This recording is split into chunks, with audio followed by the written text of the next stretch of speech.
Hey, how you guys doing? Happy Friday. A couple things here at the top.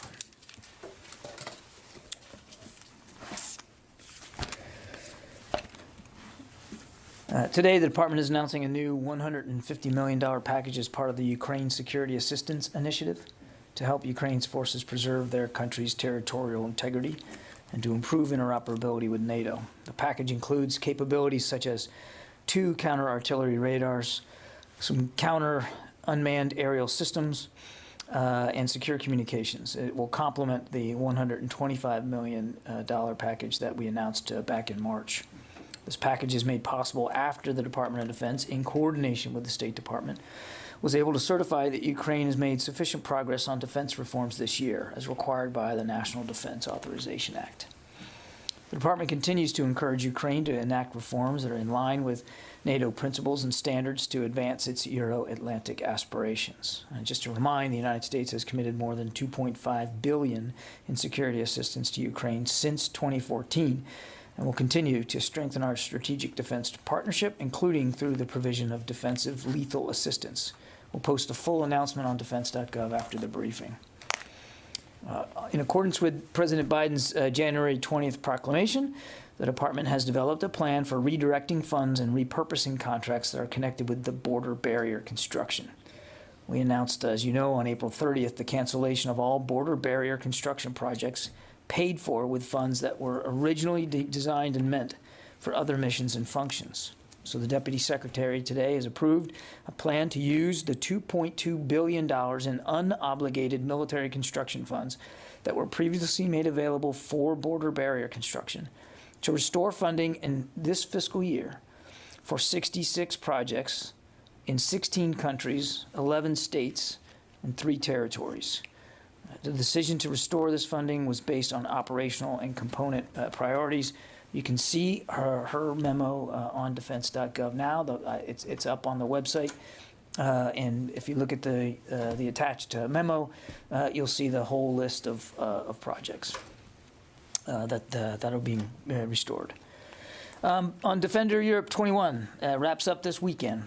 We've been talking about it a lot over the last few weeks.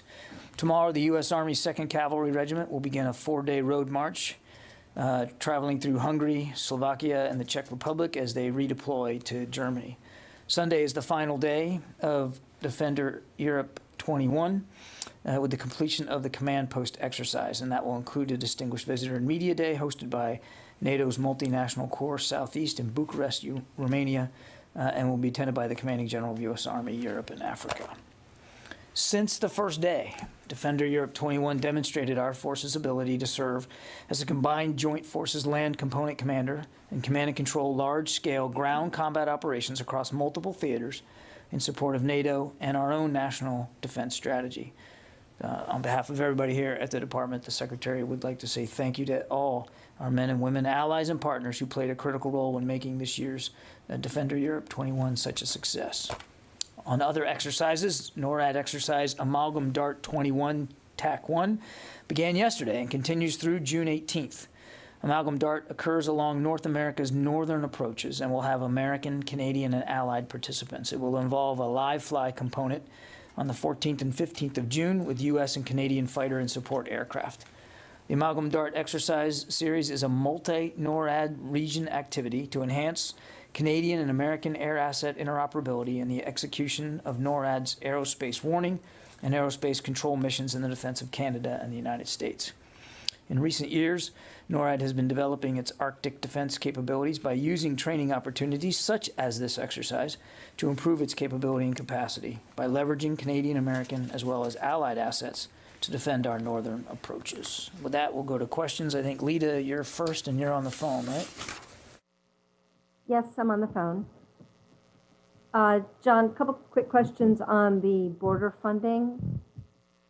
Can you say whether or not the department had to pay any penalties or to get out of any contracts, or is that still pending? So could this amount increase? Secondly, is all of this diverted construction money, or is the department going to be able to recoup any of the drug fund money that it spent? Thank you. On the first one, I'm not aware of any penalties, Lita. I'll check on that. But I want to stress that the 2.2 billion that we've restored of the 3.6, which was the previous administration moved from construction projects, that 2.2 billion was unobligated. So that money is now going to be put forth on 66 projects. There were a total of 123 projects that military construction projects that the Trump administration canceled to apply the funds for the border wall. More than 50 of the 123, the funds dedicated, or would have been dedicated to those more than 50, had been dedicated to border wall construction. I'm not even aware, Lita, and again, I'll check on this, that contracts have to be or are being canceled. We'll check on that. But again, just to stress, the 2.2 billion is unobligated, that had not been used at all for any border wall construction. And as you know, we ended that border wall construction back in April. I'm sorry, what was your second question, Lita?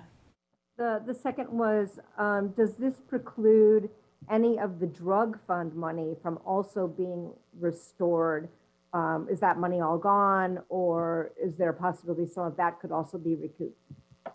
We counter narcotics funds, is that what you're talking about? Yes. Let me take that one. I do not have, I don't know. Our announcement today is really just about these military construction projects. So I don't have a good answer for you on that. I'll take it. Tony? I want to follow up on the funding issue. With the 2.2 billion, would that be going strictly to unobligated military construction projects, or could it be going to our research and development and procurement? It's meant for these military construction projects. So again, there were 123 total that money was taken away from. More than 50 of that, more than the money supporting more than 50 of those projects was used, already obligated and used for the border wall construction that we again terminated on April 30th. There are 66 remaining projects that were not that funds were not obligated for, and so that the 2.2 billion that's going to go to those 66, and they're all listed on our website. You can look at them all. There are some examples that OMB put out in their press release too, of a gun range on a base, an elementary school for primary students in Germany. They're all there on that list. So that money is being put back into those 66, and we determined what 66 we're going to get the 2.2 based on talking to the services and the military departments as well as our operational commanders, because sometimes since the original intent was made for those projects, operational requirements have changed. So we did this all across the department to make sure that we chose those carefully. And follow yesterday's hearing at the SASC, the issue of the sea-launched nuclear cruise missile came up, very contentious. The Secretary seemed to suggest that the Department supports that program now, pending a nuclear posture review. Was I hearing him correctly that at this point the Department does support that weapon that had been proposed by the Trump? I think what the Secretary said was that he certainly supports modernizing the triad, right. And that as part and parcel of that effort, we do have we're going to conduct a nuclear posture review. He's not going to get ahead of that, but that he wants to make sure that as we think about modernizing the triad and as we work through this nuclear posture review, that we make sure we have the right mix of proper capabilities to defend the country. That's what he was saying yesterday. Because he did say, when Senator Fisher asked, do you support the request? And he said, yes, we do, the current budget request. Of course he supports the president's budget request. Of course he does. That was the whole purpose of the hearing. But he also wanted to make clear that we've got a nuclear posture review we're going to conduct, and he also is in favor of modernizing the triad. Right. Okay, fair enough. Okay. Let me go here.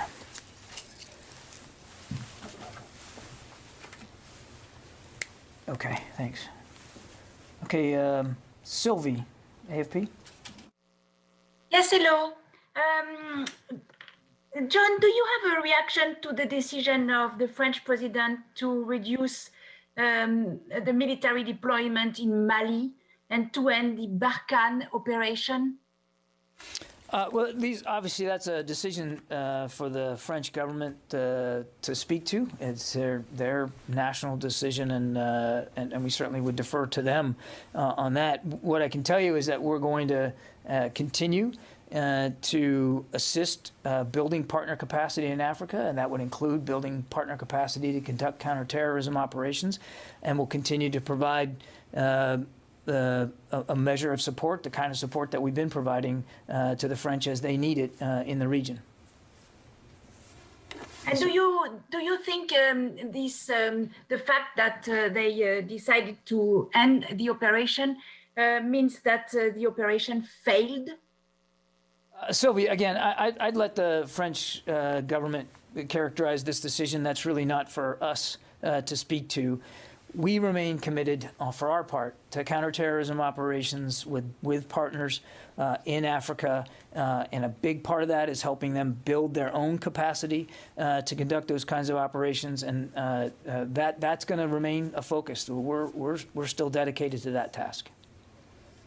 Gordon? Yeah, my understanding was that some of the recommendations from the China Task Force were classified, and some of them were unclassified. I don't know if you've spoken to this since the briefing the other day, but can you share any of the unclassified recommendations, or how should we expect those to become known? Gordon, the directive that the Secretary signed after receiving the recommendations of the China Task Force is a classified directive. So I don't think it's fair to say that at this time some are unclassed and some are classed. The directive he issued is a classified directive. What I said the other day, and I'm happy to repeat again today, is that I can characterize some of the initiatives,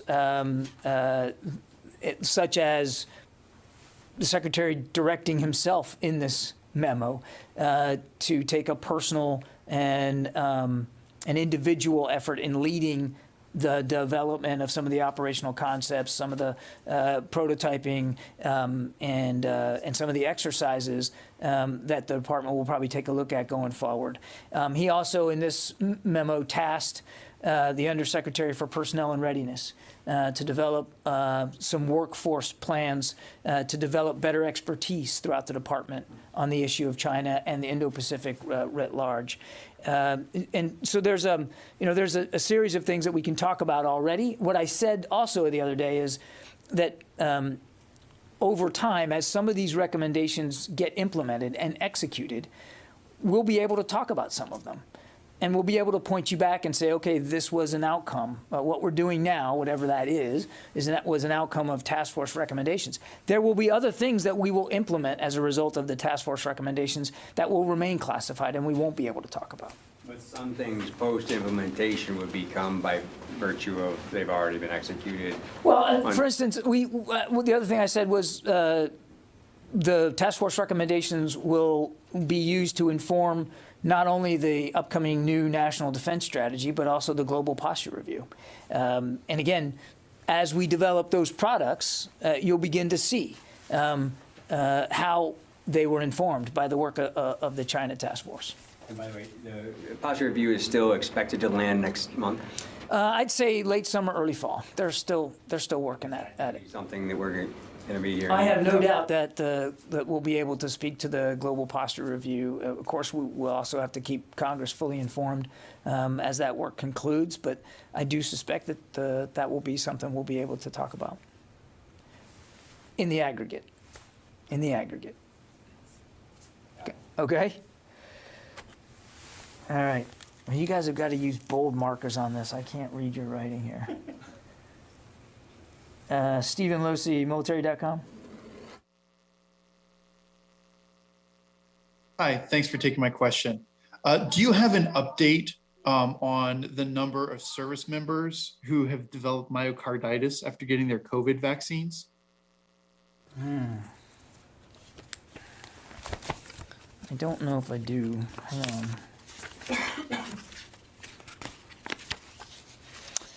Okay. I don't know if this is an update or this is what we've said before, but I can tell you that we've identified approximately 30 cases of myocarditis among the more than 3.6 million doses that we've administered. We take each one seriously, and we're working closely with the CDC and other federal partners, academic medical professionals as well, to ensure that we evaluate all cases consistently. We know that medical events developing or worsening around the time of a vaccine does not necessarily mean that the vaccine was involved. But as the CDC has noted, evaluations of this important topic are ongoing, and again, we support that. We remain extremely confident in the vaccines themselves, and we continue to encourage people to take them. Do you know in that that 30 how recent that 30 number is? Not. Yes, sir. Thank you, Mr. Secretary. So, Turkish President Recep Tayyip Erdogan will meet with President Joe Biden. Before that meeting, they had a phone call with Secretary Austin and Turkish Minister of National Defense Hulusi Akar. So I would like to ask that they talk about, they're going to also meet in a NATO summit, but have they talk about S-435? Because, it's a big issue in Turkey. They are coming here, talk about, with the president, before President Trump. Also, the ministers, they are talking. So would you like to learn deep information?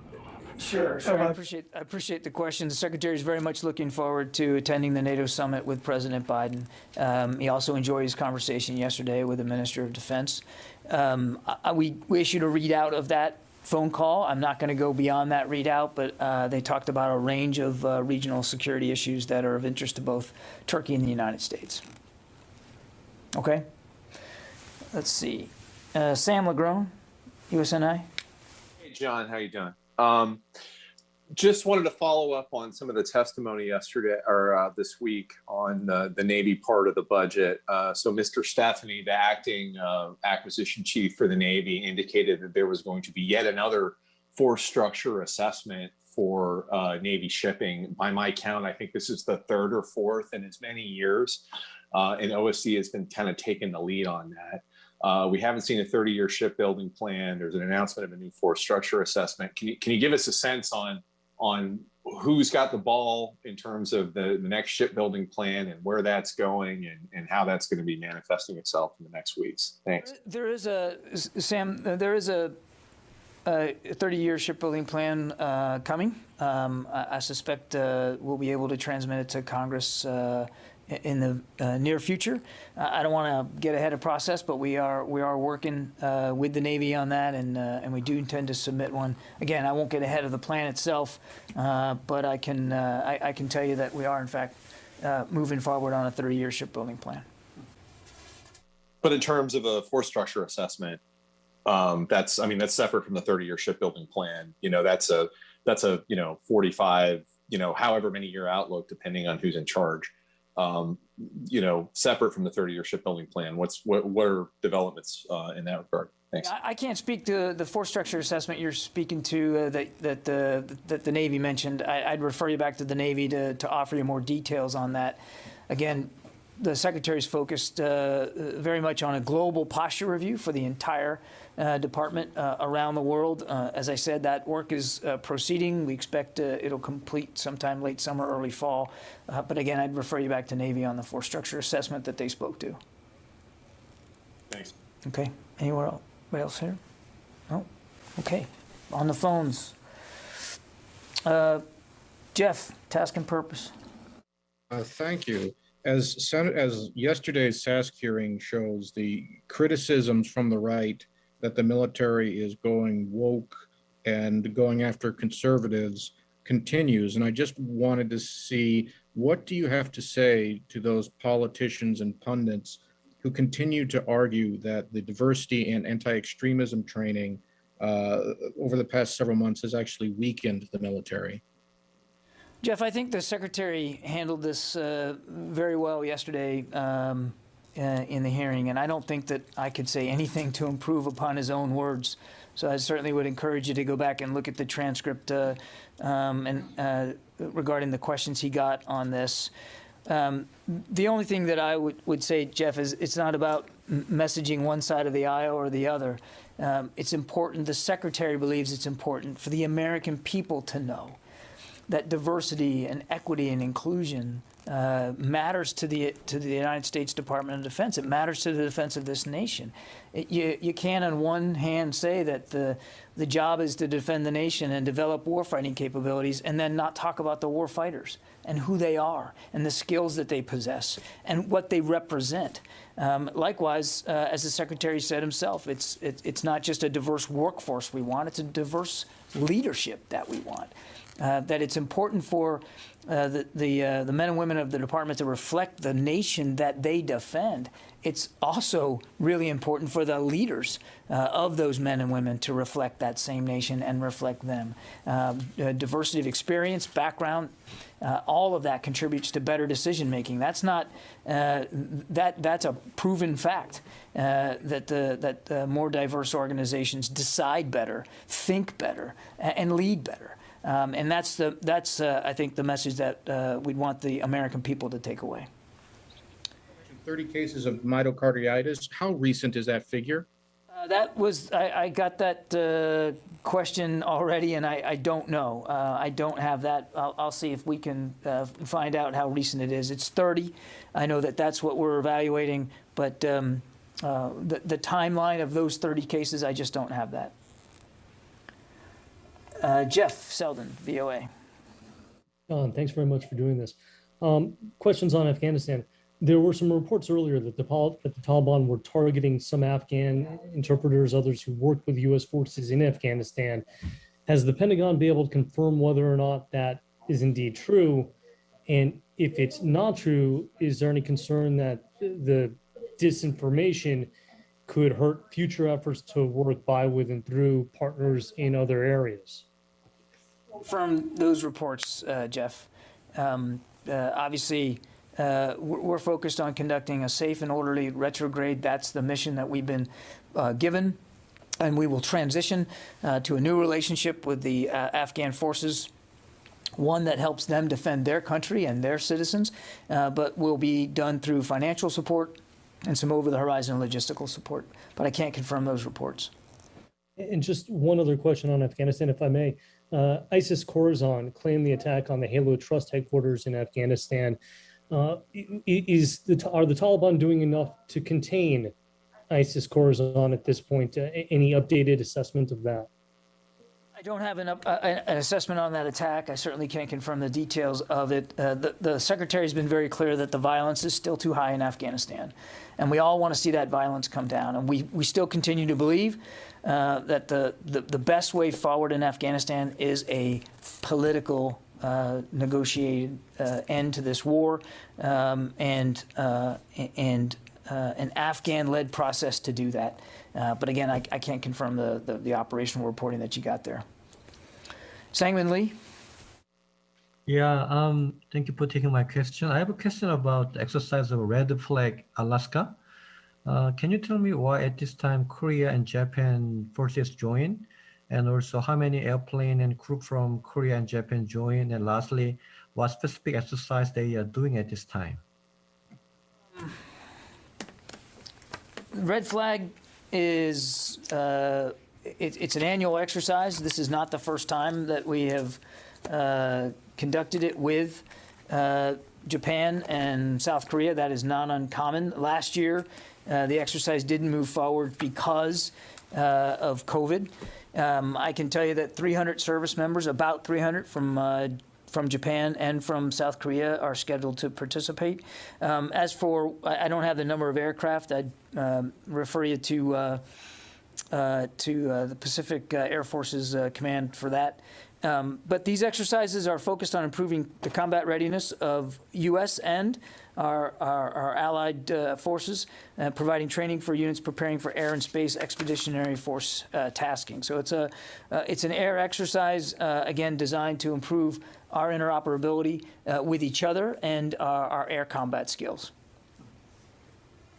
Okay, last I think is Lori from Kurdistan 24. Hi, John. Thank you very much for taking my question. My question involves the Washington Post report that Russia is going to supply Iran with advanced satellites that will give it a much better capability, surveillance capability. How concerned are you about that, particularly as regards U.S. forces in Iraq and Syria?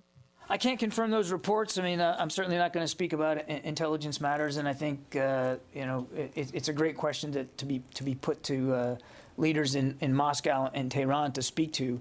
What I can say is that we're going to remain focused on the malign activities of Iran in the region and sometimes beyond the region. Their increasing ballistic missile capabilities, their support to terrorist organizations, their efforts to impede freedom of navigation in and around the region. All those things are at the forefront of the Secretary's mind as we think about our operations in the Central Command region of responsibility and our own force posture there. That's going to remain a key focus for the Secretary moving forward.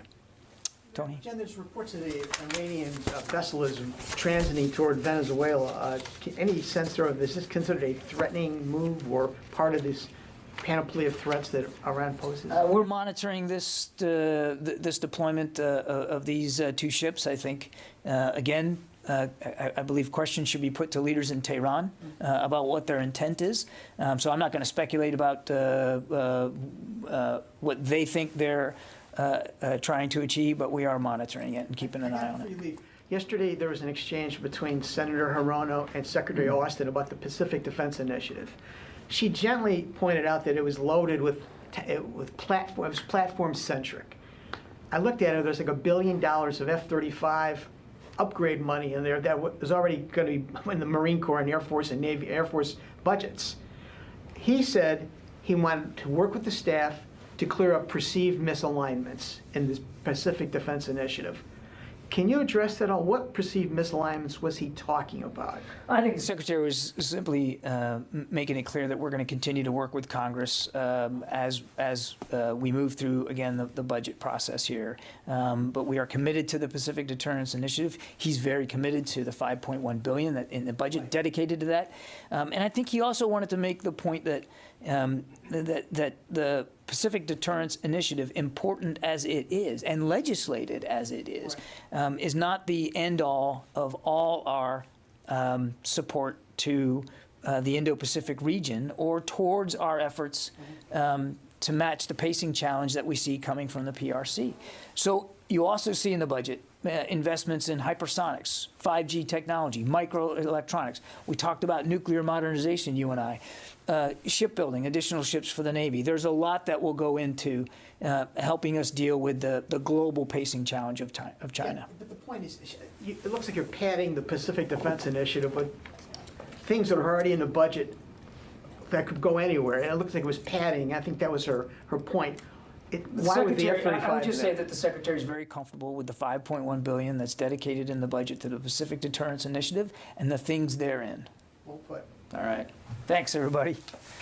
Have a great day.